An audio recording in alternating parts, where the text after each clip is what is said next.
Hello, I'm Mike, and this is Will. We are the Tabletop Donkeys. Hello. And in this video, we're looking at issue 6 of Warhammer Age of Sigmar Stormbringer magazine. This came with 10 Hobgrot Slittaz for the Forces of Destruction, and we'll be learning how to use their deadly sulfuric scrap grenades as part of the shooting phase.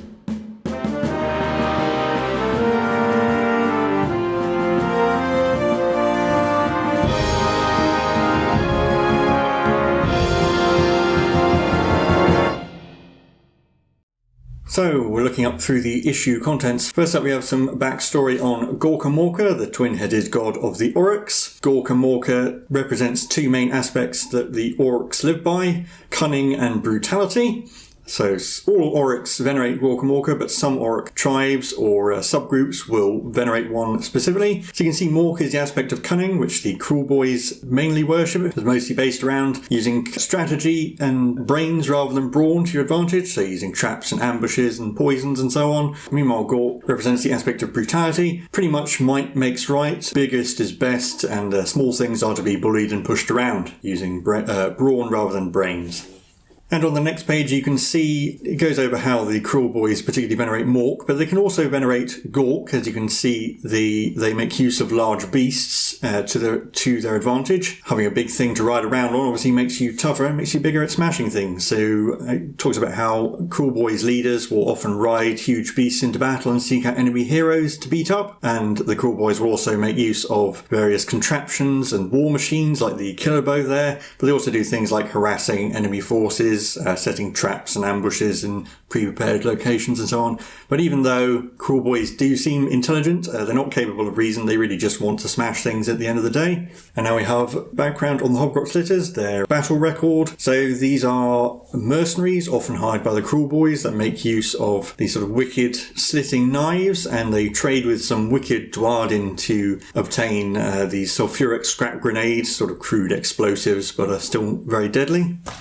And there on the next page you can give them a unit trait and a name and keep track of their great deeds and so on. But then we're on to the build guide for the Hobgrot Slittaz. These are pushed together models, so you don't need glue, but as always it's usually recommended to do so. And they use slaughter bases, which you wouldn't have seen up to this point. Basically they just have a slot you fit it in. Might need to take a bit of care as to what angle you put them in at, just so sometimes the models can end up a bit too far onto one side of the base. Want to try and make sure the model's head is in the middle. But otherwise they're pretty easy to put together. So we have the Hobgrot boss first. The next two pages cover some of the others, including the one with the totem pole, and there's a noisemaker with a drum. There will be a fair few spare bodies, or at least sort of legs and arms and so forth. You're just missing the armor piece. We do get another set of this, essentially the same kit, so we'll probably make use of those then. And you can see the 10 models there, and it also mentions keeping hold of the spare parts used in later projects and for spare bits and so on. And then the painting guide for the Hobgrots, very similar to the other Oryx, so starting with an Oryx flesh base coat and lead belch for the metal parts. But you can see reminded there on how to load the brush without overloading it, and how keeping your hands steady, hold both your hands close together to maximise your control over the brush. Similar to other models, starting off with 3 thin coats of Oryx flesh over the whole thing, and then base coating the metal areas with lead belcher. As you notice there, practice makes perfect. Don't be a bit too dismayed if it's a bit of a challenge at this point. You will get better with time and practice. You can see the models finished out to this point. That's it for the issue overview. And over to Will, who will teach us how to shoot with ranged weapons. So in this issue we'll learn about missile weapons and shooting, because our new Hobgrot Slittaz can throw their grenades. So as explained here, missile weapons are just like the weapons we've been using so far, in that they follow exactly the same attack sequence. They just have usually a longer range, and they can also be used as well as fighting in the combat phase, because they happen during a different part of the turn, which is called the shooting phase. See that down here with our turn sequence that we learned about last time. It comes after the movement phase and before the charge phase. Now, and unlike in the combat phase, during the shooting phase you only attack with your missile units, and the enemy does not get to fight back. So here we have the wall scroll for the Hobgrot Slittaz. We'll go over their entire profile in a minute, but just to draw your attention to the missile weapons bit where it says here. So missile weapons might be listed on a wall scroll as well as melee weapons. In this case they just have the missile weapon, which is a sulfuric scrap grenades. Just like a melee weapon, they have an attacks to hit, to wound, rend and damage characteristic. They would normally also have a range characteristic, but we'll learn about that as it says in the next issue. So for now, with the arrangement we'll have on the board, as we'll see a bit more clearly in a minute, they can attack either of the 2 units from the Stormcast on the board that are near them like this. So either the Arcanum or the Vindictors in the shooting phase. They can also make missile attacks while they're engaged in close combat, but only against the unit they're engaged with. So as you can see in this example, they would be able to make shooting attacks in close combat against the Knight Arcanum, but not the Vindictors, because they're engaged in melee with the Knight Arcanum. And again, they can do that in the same turn they make attacks with their melee weapons. And so now we're on to our next tutorial game, where we'll be learning to use the missile weapons. So the background for this, the Kruleboyz have recruited some Hobgrot Slittaz mercenaries to help them in their fight against the Stormcast Eternals. Not that you've actually been doing that badly if you've been following our previous games. And we deploy our models as shown in this picture here, so the Vindictors once again are facing against the Killer Boss and Stabgrot, and the Praetor Prime is facing the 10 Gut Rippers in the central circles there, but the Hobgrot Slittaz are also in one of the, if you like, Kruleboyz home circles, for which they'll be able to make ranged attacks. Although it does say that being only mercenaries and being fairly unreliable, if at any point they're the only Kruleboyz unit left on the battlefield, you just remove them. Here we have all the war scrolls we're using for this game. The Praetor Prime, Vindictors, Killer Boss and Gut Rippers are all exactly the same as they were in the previous issue, so I won't go over those. But at the bottom we have the Hobgrot Slittaz, so they have 1 wound each and only a 6+ save, and they only have the missile weapon, their sulfuric scrap grenades, which make 1 attack, they hit on 4s, wound on 3s, with Ren -1 and 1 damage. The Stormcast get to take the first turn in this game, and they, as in the previous issue, get to pick a unit to fight first, and then the Kruleboyz fight. The Stormcast obviously have no missile weapons, so they just fight in close combat. But then on to the Kruleboyz' turn, they actually have a shooting phase in which the Hobgrots can attack. This comes before the close combat phase, as it would in a full game. So you make a shooting attack with the Hobgrot Slittaz targeting either of the 2 Stormcast units, as shown here. But that follows exactly the same procedure as attacking with a melee weapon, and once you've done that, move on to the combat phase, and then their close combat units get to attack. And then, as it says on later turns, if there are no Stormcast units left on the board, the Kruleboyz will be victorious, and we'll read the little bit of spiel for that if that happens. Or if there are no Kruleboyz units left on the board, the Stormcast win. And remember that the Hobgrots, if they're the only unit left, will automatically run away. So that's straightforward. We'll set it all up and show you how it works. So we've set up the models as shown in the picture, with the Vindictors facing off against the Killer Boss, and the Praetor Prime facing off against the Gut Rippers. And here is our new unit of Hobgrot Slittaz, and as usual we rolled on the name generator for them, and so these are to be known as Rax Bane Slittaz. But as in the tutorial, the Stormcast Eternals get to go first, so we'll be fighting in melee with them, and I'm going to pick the Praetor Prime, Sira Demon Bane, to fight the Gut Rippers, because otherwise they might just kill her. 3 attacks, which hit on 3s. Well, it's 3 hits, so it's a good start, wounding on 3s. Ooh, 3 wounds, with a render -1. Looking for 6s. No, 3 dead Gut Rippers. So that's a good start. I'm going to choose more like a knee biter to go next, because the Gut Rippers are safe now. 4 attacks from Morlek, looking for 3s, getting 2. And 3s to wound, getting 2. 4+ saves. Ooh, made both. And 3 attacks from knee biter on 4s, getting a hit and a wound. With a 3+ save. Oh, Kneebiter did a wound. He did a wound. And then I've got the Vindictors, Lyria's Guardians to fight back. So 10 attacks hitting on 3s. 6 hits wounding on 3s. Oh, only 2. 4+ saves from Morlek. Made 1 failed one. Down to 5 wounds. And just Murkai and the Storm Chasers to go. So 14 attacks from the Gut Rippers, looking for 4s. And we've only got 4. Only 4 hits, looking for 4s to wound, getting a single wound. So 1 3+ save. Sira Demon Bane is fine. But that's the end of the Stormcast's first turn, so now we'll be on to the Kruleboyz' turn. So of course we have our shooting phase, where the Hobgrots can attack either of the 2 units. So I'm going to have them throw their grenades at Sira Demon Bane, see if they can help the Gut Rippers out. 10 of them, so 10 grenade throws, looking for 4s. 5 hits. Luckily the other 5 don't hit the Gut Rippers, so looking for 3s to wound. 3 wounds with -1 rend. So she'll need to make 3 4+ saves. She's failed 1, so she's down to 2 wounds remaining. But then that's all the shooting done, and of course the Stormcast don't get to do anything about that, so we'll be on to the combat phase, where the Kruleboyz get to pick a unit first. Yeah, I'm going to pick the Gut Rippers to go, see if they can finish off the wounded Praetor. 14 attacks again. That's better than last time. They got 11 hits this time, once again looking for 4s to wound. Getting 4 wounds. 4 3+ saves. Oh, well, failed all 4, so she's very dead. So the Praetor Prime goes down, and as per the scenario rules, the Gut Rippers immediately move across to the other circle to join in with the other fight. So the Vindictors could hit them, but they've already attacked this turn, so we're going to go for the Killer Boss. 10 attacks hitting on 3s. Got 9 hits wounding on 3s. That's a bit better. 7 wounds. 7 4+. Oh, he's failed 5, so that's enough to kill Morlek, and Kneebiter will run away with that. Yeah, so we're actually enough to take Morlek down, which means that the combat phase is over, and it's also the end of the turn, so we'll be on to the Stormcast turn, where all I've got to do is attack with the Vindictors again. So 10 attacks on the Storm Chasers this time, hitting 7 hits, wounding on 3s. 5 wounds. Looking for 6s to save. Oh, he made one, so that's just 4 damage, 2 dead Oryx. 10 attacks from the remaining Gut Rippers, looking for 4s, only 2 hits. And 4s to wound. Getting a wound. 3+ to save. Oh, failed, so we'll kill the injured Vindictor. But then we're back to the Kruleboyz' turn and back to shooting, so the Hobgrots get to chuck their grenades. 10 attacks looking for 4s. 5 hits once again, 3s to wound. Getting 3 wounds. 3 4+ saves because of the rend. Failed 1, so another one takes a wound.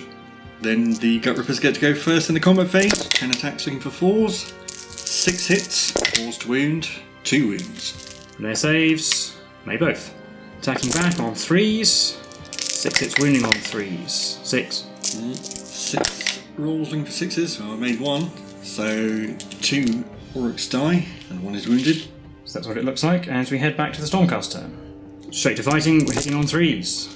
The Vindictors are continuing to roll well, needing 3s, 4 wounds. 6s once again. No, it's just Murkai left on a wound. 2 attacks, they both miss. Yeah. Gonna need some impressive grenade throws here. 10 shots, 2 hits, 1 wound. Well, it could kill one. Oh, it does. Does finish off the wounded one. Murkai's 2 attacks, get a hit, don't wound. 6 attacks back from Lyria's Guardians, which only hit twice, and only get 1 wound. Ooh. No. Murkai dead, the Hobgrots will flee. So actually a Stormcast victory, which was not what I was expecting. But as we normally do, we'll set it up again and let the Kruleboyz go first this time. So back for another go, and letting the Kruleboyz go first means we'll be doing the shooting first. Yeah, so I think they're going to throw their grenades at the Praetor Prime again. So 10 shots, 4 hits, wounding on 3s, getting 2. 2 4+ saves, made 1 fail 1, down to 2 wounds. In the combat phase, I'm actually going to pick Morlek to go first, see if he can kill some Vindictors before they get a million wounds on him. 4 attacks, getting 3 hits and 2 wounds. 4s to save. Oh, failed both, so he does kill 2 of the Vindictors. And Kneebiter gets 2 hits and no wounds. I'll do Cira Demon Bane at the Gut Rippers before she gets stomped, so she gets 2 hits and wounds on 3s, 1. 6s, yes. 20 attacks, looking for 4s. This from the The Gut Rippers. This from the Gut Rippers, yeah. 9 hits, looking for 4s again, getting 4 wounds. 4 3+ saves, failed 2, so the Praetor Prime goes down again. So the Storm Chasers move across once again before the Vindictors get to attack, but they will continue to attack Morlek. 6 attacks on 3s, 3 hits wounding on 3s, 2 wounds. 4+ saves, made 1 failed 1, down to 5 wounds. And I'm going to go straight to my turn and fight with them again. They're also attacking Morlek. We get 5 hits this time, and 4 wounds. 4s, made 3 this time, takes another wound down to 4. Both my units get to go next, so I'll do Morlek first, see if you can finish off those Vindictors. 4 attacks all hit, and all wound. 4s. Oh, I failed them all, so yeah, he kills them all by himself. That was quick.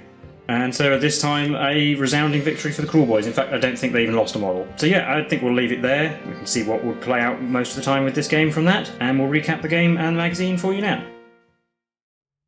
So that was the game for issue 6 of Warhammer Age of Sigmar Stormbringer magazine. How do you think that went? I suppose the second game went how I would usually expect this game to go. I think in the first game, I think Morlek's luck finally ran out and he finally died to the Vindictors. So I think we did. So you showed that basically the previous battle isn't entirely a foregone conclusion, but I think considering that the Oryx won both those games last time, just giving them an extra unit, attacks every other turn, not too surprising that they would win. No. I think we said with the previous game that it did seem to be more likely in the favour of the Oryx, and in this game, yeah, they just had extra stuff and it was otherwise exactly the same. I was quite surprised to win the first game actually, but yeah, I think you rolled quite badly and I rolled reasonably well most of the time. Yeah, I mean, although that is the first time we got to see the Vindictors fight the Gut Rippers, and I'm not too surprised to see the Vindictors win out because they've got much better armour and better hitting and wounding, so it's not too surprising. And even with the help of the Hobgrots aren't that great as a shooting unit goes. And I would argue they're even worse in melee. I mean, you can see they have a 6+ save.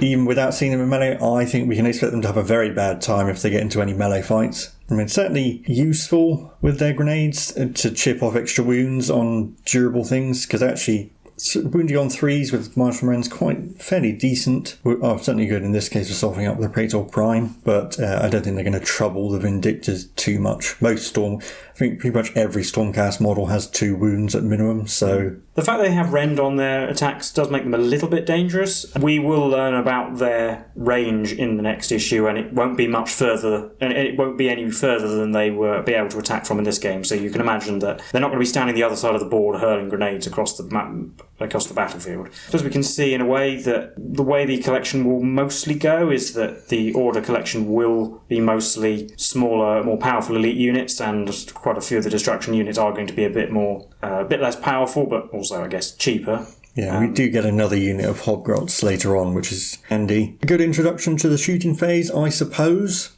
It's not a terribly complicated phase, basically just a fight phase, but your opponent doesn't get to do anything. And shooting attacks tend to be less powerful than melee attacks as well, generally speaking, unless it's a big war machine or something. But the trade-off is, of course, you get to attack without being attacked back and from a distance. So you can sit shooting units on objectives in the back of the board and things like that, or at least stay back from the front line where they're not usually as good. I think the Hobgrots are particularly good at either, but as you said, they are effectively a cheap throwaway unit. And they're great models, I think. A bit bigger and meaner looking than, well, normal grots, like you can see Stab Grot. Yeah, he's taller than Kneebiter, but you can also see that they're not very well armoured. I do like there are some bits of personality, like one of them's got a cigar. Hobgrot Boss has a hook for a hand. They are pushed together models, but you do get quite a few alternates, bodies and heads, so there should be a decent amount of variety, which you wouldn't necessarily see with pushed together kits. I mean, I think there's an alternate musician, or an alternate noisemaker, and an alternate banner as well. Yeah, and I don't think any of them are actually identical. No, none of them have the same pose either. No, so they do look quite good, which is good for making, particularly with troops like this, which are obviously supposed to be more of a rabble than a disciplined army. It looks good when they are actually all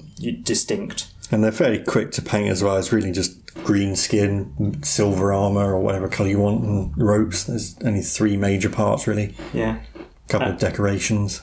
And we do actually see, I mean, you've painted them with the skin colour a bit more like the kind of cover art, if you like, whereas in the magazine they just tell you to paint them with the same colour as the Oryx. They may distinguish them later with some different techniques, possibly. We don't know yet. Well, I mean, they actually have a paint called Hobgrot Hide, which is the one I used for their flesh, so yeah. I always thought the Oryx flesh looked a bit too bright. I generally prefer Orcs to look a bit darker green, but I don't know. I think I might use Oryx flesh for Grots later on, just to make them look a bit more visually distinct. But if you want to go for an all-green, endless horde, that would probably look pretty good as well. But anyway, I think that'll be it for this episode and this issue. So if you enjoyed this, then feel free to leave a like and subscribe. Let us know what you thought in the comments below. But if you're getting this magazine, let us know how you're getting on with building and painting and so forth. We've been the Tabletop Donkeys, and we will see you in the next one. Bye for now.